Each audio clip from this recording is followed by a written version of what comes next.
The playoffs are the ultimate stage of pressure in the NBA. The weak fold while the strong prosper. Typically, the players that perform the best in the regular season do the same in the playoffs.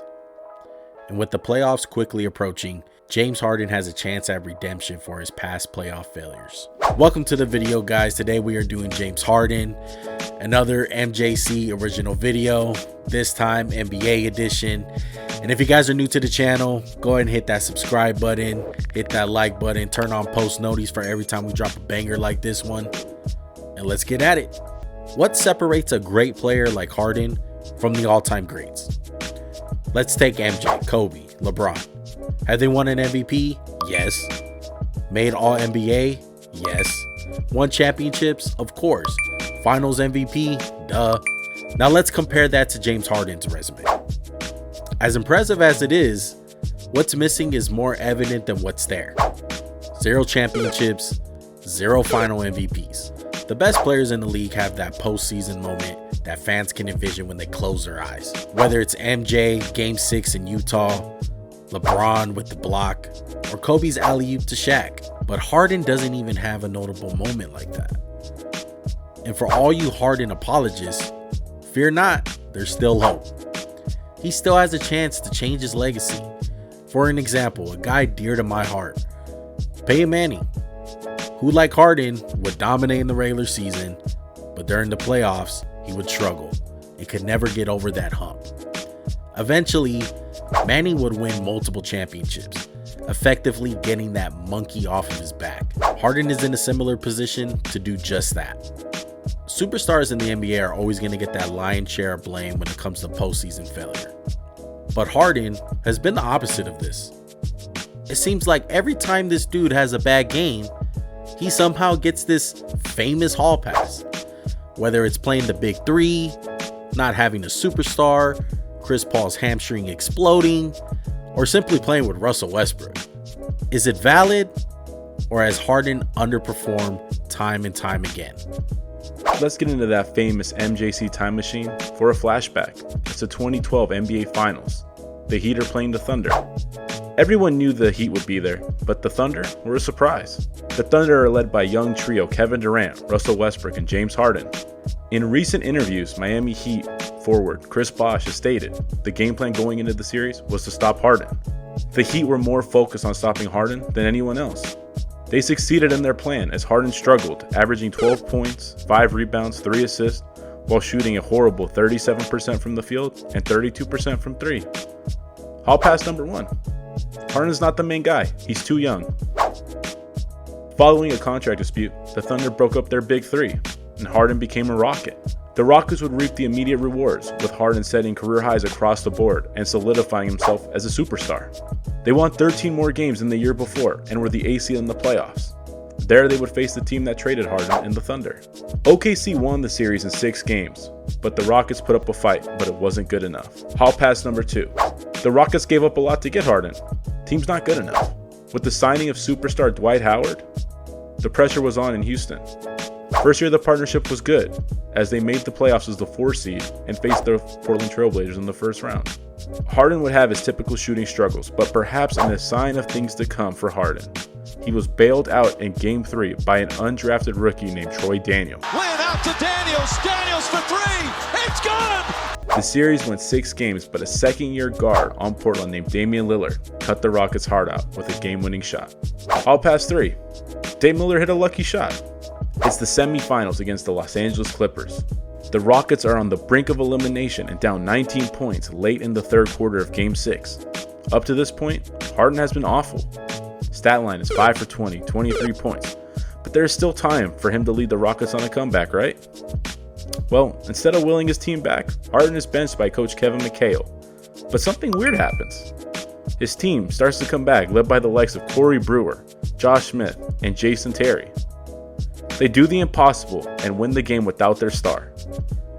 With the Clippers being the Clippers, they lost the following game, and the Rockets made it to the Western Conference Finals to face the Warriors. I'm not going to lie, Harden played well the first 4 games, but again, on the brink of elimination, he had a horrible showing to the Warriors to the tune of 14 points on 2 for 11 shooting and 12 turnovers. Hall pass number 4. It's the Warriors. After their trip to the Western Conference Finals, the Rockets got off to a slow start. Harden got coach Kevin McHale fired and beefed with Dwight Howard the whole year. The Rockets would sneak into the playoffs as the 8th seed, but would be no match for the Warriors. Harden had run Dwight out of Houston, and he was the only star left. Hall pass number 5, Toxic Dwight. With no head coach, no second star, the Rockets needed a new voice, just like this video. The following year, the Rockets hired Mike D'Antoni and built their whole system around Harden. They had a great regular season, and Harden was an MVP candidate. Fast forward to the playoffs, they make quick work of the Thunder and face the Spurs in the second round. After 4 games, the series was even at 2 games apiece. In Game 5, the Rockets were down by 3 late in the game. You know what? Let me just let the clip do the talking for this one. The position helps Anderson. Harden, Ginobili's on him. He's got what a play by Ginobili! Even with this play happening, the Rockets still had a chance. Game 6 was in Houston. And even better news, the Spurs' best player, Kawhi Leonard, out for the game. Should be an easy dub, right? But wait, in vintage Harden fashion, the Rockets lose by 39 points. Harden scores 11 points on 2 of 10 shooting and has 6 turnovers. Hall pass number 6. No second star for Harden. Harden got his running mate and star point guard Chris Paul. This is the best team Harden has ever been on. They were on a roll to the 1st seed with a record of 65-17, along with Harden winning the MVP. The first 2 rounds of the playoffs, they made quick work of the Timberwolves and the Jazz. But in the Western Conference Finals versus the Warriors, the Rockets win Game 5, but Chris Paul injures his hamstring and is out for the series. The Rockets were up 3-2 and had 2 chances to close them out. Game 6, they get blown out. Harden is inefficient, turns over the ball over 9 times. In the deciding game, with the stakes at an all-time high, Harden again fails. He and his team will have the worst shooting performance of the season and lose again to the Warriors in Game 7. All pass number 7, Chris Paul exploding hamstring. I think you guys get the point. Full disclosure of this video at this point, we hate James Harden. And maybe hate is too strong of a word, but the combination of the playoff failures, along with quitting on the Rockets and the Nets, it can simply be hard to like Harden. There's no one to blame for Harden's struggle but himself. But this upcoming postseason, he doesn't have to shoulder the load this time.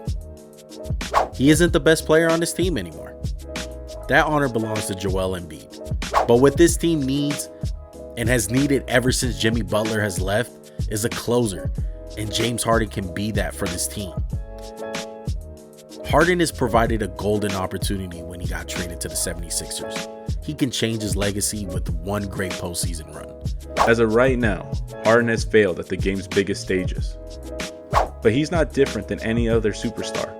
Kobe lost to the Celtics, MJ lost to the Pistons, LeBron to the Mavericks. But you know what separates those guys from Harden? Those guys faced adversity and didn't just quit, they continued with their pursuit. So this postseason, when the going gets hard, Harden has to get going. Channel your LeBron Game 6 against the Celtics, that Kobe Mamba mentality. Instead of going down passive, go down with nothing left in the tank. Leave it all out on the court. The time for excuses is over. When it's Game 7 and your back's against the wall, you bail your teammates out. Don't let Troy Daniels bail you out. If Embiid's struggling, step up. All I hear is, Harden's the greatest scorer of this generation. Well, prove it. Go out there when everything's on the line and get the job done. With that being said, that's the end of the video, guys. Will James Harden be able to get the job done this postseason? Was this trade worth it for Philly? Can they win a championship? Will his legacy change? Let us know what you guys think down below in the comment section. Don't forget to leave the video with a like and hit the subscribe button. And in the words of Tywin Lannister, legacy is all that remains when we're gone.